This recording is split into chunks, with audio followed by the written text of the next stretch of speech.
సరే ఇంతకు ముందుకు ఉన్న ప్రభుత్వాల గురించి విమర్శించి మేము ఎక్కడ ఏం మాట్లాడలే. ఎందుకంటే వాళ్ళు చేయడానికి ఈ ఫండ్స్ లేకనా లేకపోతే చేసే ఇష్టం లేకనా చేసిలేరు. అటువంటి ప్రభుత్వం మాది కాదు. మేము వచ్చి 2 సంవత్సరాలు అయింది. ఆ 2 సంవత్సరాలలో మేము ఏమేమి పనులు చేసినాం అనేది మంచిగా ఒక మేనిఫెస్టో రిలీజ్ చేసినాం జనానికి. ఒక 6 మంత్స్లో శాంక్షన్ అయిన వర్కులు కూడా చేపించడానికి గ్రామస్తులకు మొత్తానికి వచ్చేటట్లుగా ఒక పాంప్లెంట్స్ కూడా పంచినాం మేము. అంటే ఉద్దేశం ఏంటంటే మేము డెవలప్మెంట్ కొరకు ఆలోచన చేసి సర్పంచ్ క్యాండిడేట్గా నేను ఉండాల్సింది కూడా ఏమైందంటే మా జనంలో కూడా ఆయన ఒక టైం కేటాయించగలుగుతాడు, రెండవది ఏ పనైనా ధైర్యంగా ఎదుర్కోగలుగుతాడని నమ్మకంతోన మా వర్గం వాళ్ళు మొత్తం నన్ను నీవే ఉండాలని సహకరించినందుకు నేను ముందుకు వచ్చి సర్పంచ్ అభ్యర్థిగా నేను కాంగ్రెస్ అభ్యర్థిగా మరి మా ఎమ్మెల్యే గారు మరి మా మండల పార్టీ అధ్యక్షుడు శ్రీనివాసరెడ్డి వారి సహకారంతోన మా గ్రామ ప్రజల సహకారం మెండుగుంది కాబట్టి అదే నమ్మకంతో నేను కూడా క్యాండిడేట్గా సరే అని ఒప్పుకొని ఈ ప్రచారంలో తిరగడం జరుగుతుంది. మీరు సర్పంచ్ అభ్యర్థిగా గెలిస్తే మొట్టమొదటి పని చేసే వర్క్ అది ప్రగల్భాలతో చెప్పుకునేటివి కావు, ఈ పని ఆ పని అని. మనం జనంలా ఓపెన్గా కూర్చొని ఒక 10 మందిని కూర్చొని నిర్ణయం తీసుకొని అతి ముఖ్యమైన పని గ్రామానికి ఏమవుతుందో దాని గురించి చర్చించుకొని మొదటి నిర్ణయం ఆ రకంగా మేము తీసుకునే ఉద్దేశం మాది. అంతేగాని ఏకాభిప్రాయంతో నేను మా సొంత నిర్ణయాలు తీసుకొని నేను ఇది చేసి అది చేశాను ప్రగల్భాలు వాళ్ళకి అలవాటు మాకు లేదు. అటువంటి వ్యక్తులం కాము. వ్యక్తిగతంగా కూడా మేనిఫెస్టో అనేది మేము సర్పంచ్ అభ్యర్థిగా ప్రత్యేక అంటే మన చేతిలో ఉండి మనం ఇది అది ఎంత చెప్పుకున్నా ఉట్టి మాటలు. ఎందుకంటే మనం కొత్తగా కావచ్చు కానీ జనానికి మన అసలు వాళ్ళు ఎంతోమంది వెళ్ళిపోయి ఉంటారు కాబట్టి వాళ్ళు నమ్మరు. మనం కొత్తగా మన మేనిఫెస్టోలు దాన్ని చూసి ఓట్లు వేయరు. ఏదైనా ప్రభుత్వం రూలింగ్ ఉంది కాబట్టి ఒక ఎమ్మెల్యే ఉంటాడు కాబట్టి వీళ్ళు ఏమైనా నిధులు చేయగలుగుతారు అనే నమ్మకంతోనే మన దిక్కు మొగ్గు చూపుతారు. మొదటికెళ్ళైనా కూడా మా గ్రామం అనేది కాంగ్రెస్ పార్టీకి కంచుకోటలాగా ఉన్నది. ఓటర్లు ఆ రకంగా పనిచేసిండ్రు. అంటే లీడర్లు కూడా వాళ్ళని నమ్ముకొని అటువంటి కార్యక్రమాలు కూడా చేసిండ్రు. ఎక్కడ కూడా ఎలాంటి ఇబ్బంది లేదు. మేము చేసే ప్రచారంలో కానీ మా ఏంటో ఉన్నారు జనమంతా. మా స్పందన గురించి మేము ఎక్కువ చెప్పుకునే అవసరం లేదు. మీలాంటి వాళ్ళు ఎవరైనా ఉంటే గ్రహించగలుగుతారు. అంతేగాని ప్రగల్భాలు చెప్పుకొని మా వెంబడి ఇంత ఉంది అంత ఉంది అని చెప్పుకోవడం అనేది మా ఉద్దేశం అది కాదు. జనమే చెప్తారు. మమ్మల్ని కొందరు అడుగుతారు మీరు గెలుస్తారు ఎన్ని ఓట్లతోనే ఒక్క ఓటు గెలిచినా గెలిపే. ఇప్పుడు 500తోనే గెలుస్తాం 300తోనే గెలుస్తాం ప్రగల్భాలు చెప్పుకోవడం కాదు. గెలుపు ఖాయం అనేది మాత్రం మా ప్రజలు పట్టే బ్రహ్మరథం పడుతుంది మా సైడ్ నుంచి. కాబట్టి మాకు ఆ నమ్మకం ఉంది, మమ్మల్ని గెలిపిస్తారు. వాళ్ళ కొరకు ఒక 5 సంవత్సరాలు నా జీవితంలో ఊరుకు ఏదో సేవ చేసుకుంటానే దృక్పథంతోనే నేను కూడా ఉన్నా. మీ చిరకాల వాంఛనటువంటి గోపన్నపల్లెకు పూతలమడకు బ్రిడ్జి కావాలి. అవును, ఆ విషయంలో మీరు ఎమ్మెల్యే గారు మీకు ఏ విధంగా సహకరించడం అనేది కాదు కదా. మేము ఆల్రెడీ చర్చలు జరిగినాయి. ఇప్పుడు పూతలమడుగు ఏది మన గాంధీ చౌక్ నుంచి ఇక్కడ పోచమ్మ గుడి అని ఇక్కడ మనం మాట్లాడేది పక్కనే ఉంటుంది. వీడి వరకు ఒక 75 లక్షల బీటీ రోడ్ శాంక్షన్ చేయించినాం. ప్రొసీడింగ్ కూడా ఇప్పించినాము. అది 50 lakhs దాటినప్పుడు కాంట్రాక్ట్ వర్క్ కాబట్టి వాళ్ళు ఇంకా కాంట్రాక్ట్ ఎవరు ముందుకు రాలేదు. అందులో ఎలక్షన్స్ ఉండేవి కాబట్టి ఆడావిడిగా దాని గురించి ఆలోచన చేయలేదు.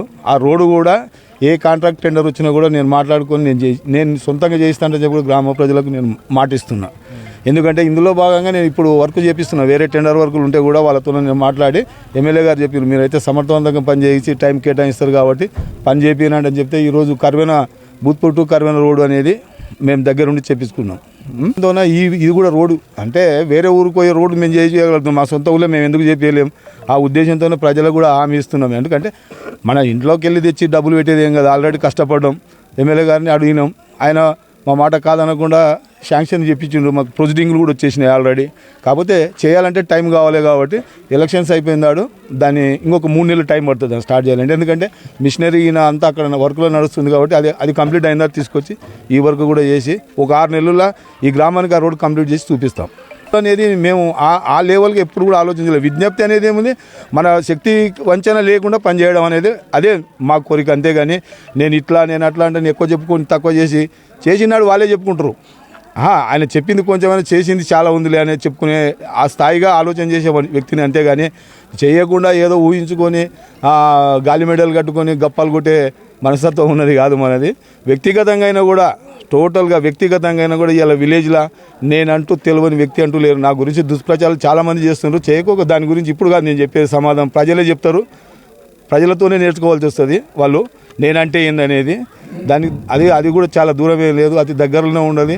అంత మీలాంటి మీడియా మిత్రులు కానీ ప్రపంచం మొత్తం చూడగలుగుతారులే. ఈ విషయాలలో మేము కూడా ఆచితూచే మాట్లాడుతున్నాం. ఎందుకంటే ఎదుటి వాళ్ళని విమర్శించడం అనేది మా వ్యక్తిత్వం కాదు, అది మొదటిది. అది అంతే. రాజకీయంగా ఎన్నో ఎత్తుగడలు వేస్తారు. అది ఈరోజు చెడ్డోడు అన్నాడే రేపే వాడే మంచివాడు అంటాడు. అది ఊహించుకొని మేము అందరికీ చేతులు జోడించి నమస్కరిస్తున్నా. కార్యకర్తలందరికీ ఈరోజు ఎన్నికల ప్రచారంలో భాగంగా గత వారం రోజులుగా నాతో పాటు కష్టపడుతున్న కార్యకర్తలందరికీ ధన్యవాదాలు తెలియజేస్తూ, నిజంగా నా గెలుపు ఈ గ్రామానికి ఎంతో అవసరం అని చెప్పి గ్రామస్తులు, పెద్దలు, యువకులు, మహిళలు నేను గెలిస్తేనే గ్రామం అభివృద్ధి చెందుతుందని చెప్పి పెద్ద ఎత్తున నాకు సపోర్ట్ చేస్తున్నాను. నిజంగా నేనే ఆశ్చర్యమవుతుంది.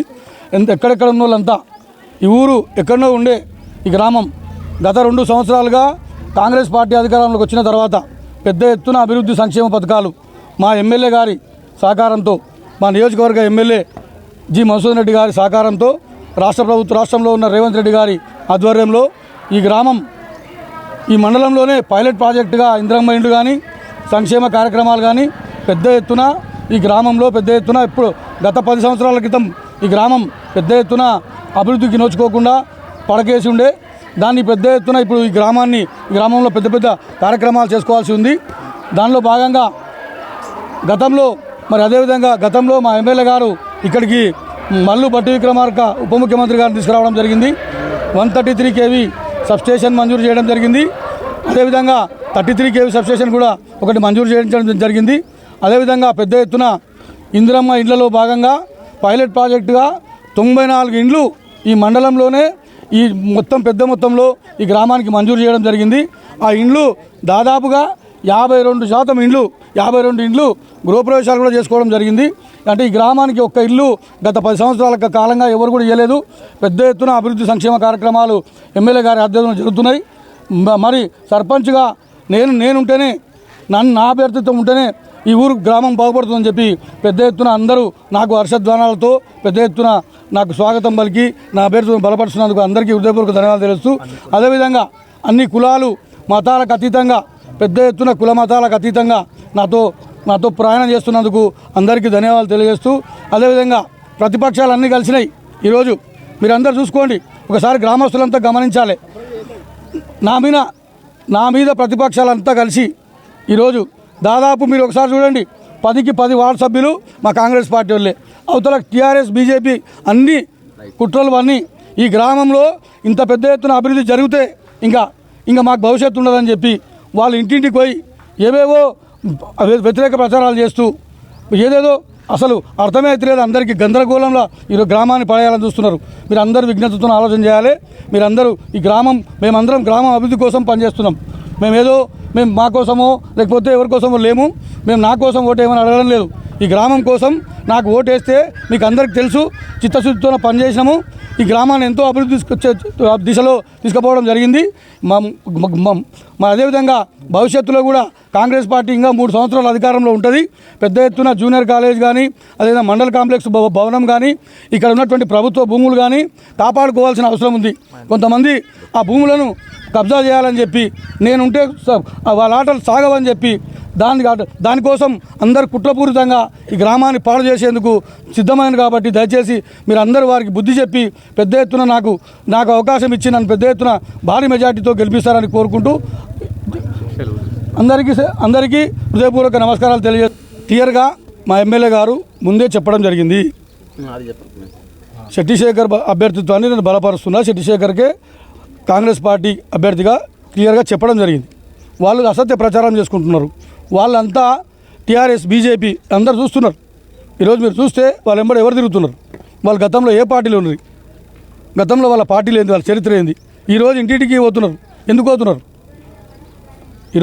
ఇంటింటికి పోయి శేఖర్ని ఓడగొట్టాలి. ఇట్లే అభివృద్ధి దిశలో ఈ గ్రామం పోతే మాకేం పుట్టగతులు ఉండవు. ఇప్పటికే వాళ్ళకు 2 అంకెల ఓట్లు రావడం జరిగింది. మొన్న ఎలక్షన్లలో బీఆర్ఎస్ పార్టీకి 2 అంకెల ఓట్లు అంటే పూర్తిగా ఇక్కడ బీఆర్ఎస్ పార్టీ ఏం లేకుండా అయిపోయింది. ఎట్లన్నా చేసి కాంగ్రెస్ పార్టీ పెద్ద ఎత్తున అభివృద్ధి చేస్తున్నాడు శేఖర్ ఈ గ్రామంలో. ఓడగొట్టాలనే ప్రయత్నం చేస్తున్నారు. వాళ్ళ ఆటలు ఏం సాగవు. పెద్ద ఎత్తున నాకు బ్రహ్మరథం పడుతున్నారు గ్రామస్తులు.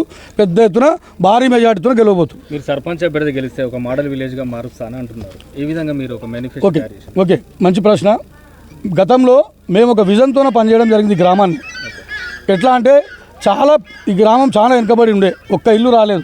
దాదాపు 94 ఇండ్లు పైలట్ ప్రాజెక్టుగా ఎమ్మెల్యే గారి సహకారంతో తీసుకురావడం జరిగింది. అదేవిధంగా ఇక్కడ సబ్స్టేషన్ లేదు, పెద్ద ఎత్తున ఒక సబ్స్టేషన్ మంజూరు చేయించడం జరిగింది.